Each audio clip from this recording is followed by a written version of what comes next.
going on. One is Romans 8:20 and what it means, okay? And it says the creation was subjected to frustration, not by its own choice, but by the will of the one who subjected it. Now, who was the one who subjected it, and what was the reason? Dr. Kaiser? The word there, interesting enough, that Paul uses in Romans 8 is the same word that occurs in Ecclesiastes. The Greek translation, the vanity is all is vanity. It was subjected to, I don't like the word vanity for Havel. By the way, that's the name of Abel, the second boy born. But rather, I don't like the word NIV, which says meaninglessness of meaninglessness, all's meaningless, which is a meaningless statement. But rather, it's fog or mist, or it is that elusiveness, and the whole creation is subjected to this fogginess, this mistiness, this inability to penetrate through and to see the entirety of it. We already established from Romans 9 that the fall impacted man particularly. When you get to the whole creation, though, it looks to me that in the Genesis 3 narrative, we've got an evil creature who represents evil, is doing evil, and is here already prior to the fall. So that must come in the whole rubric of Romans 8 too as well. So it's encompassing all of that evil, both which was done by the angelic world that fell and Adam and Eve that fell too as well. And that is what redemption takes care of. Right. Okay.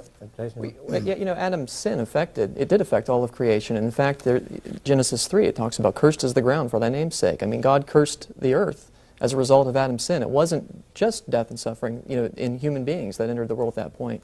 And it also comes back to, what does God mean when he says, very good? But I think it's even deeper than that. It goes back to the nature of God. What kind of God do we serve? Do we serve a God who created a paradise for us to enjoy, and one sin ruined it?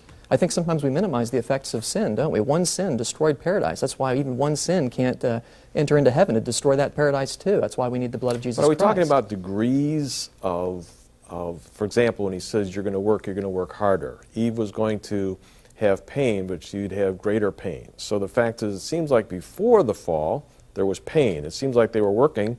They're just going to work harder after the fall. So are there degrees here? Because you're making the assumption everything.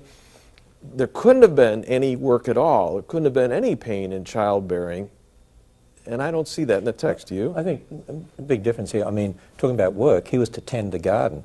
But the work described because of the fall is, you're going to earn your food in the sweat of your brow. Now it's going to be really hard. Tending the garden is a very different situation. That's where God was providing the food, basically. Now, even in Genesis 2, the details are given, and that is that you're going to have to cultivate plants. You're going to have to earn your food and earn your bread in the sweat of your brow. There's a whole difference in the type of work. I agree. Everybody, I love everybody's passion on this one. And Dr. Kaiser, you've written a lot about what this curse is, and that we need to define what is the curse that came on the world as a result of what Adam did.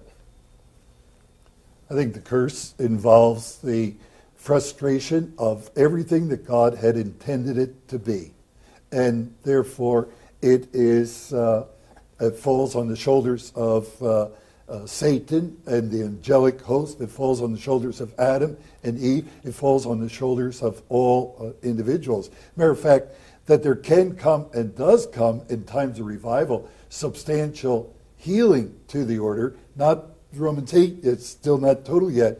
But when God's men and women start turning back to him, there can come substantial healing of a nation, of a city, of churches.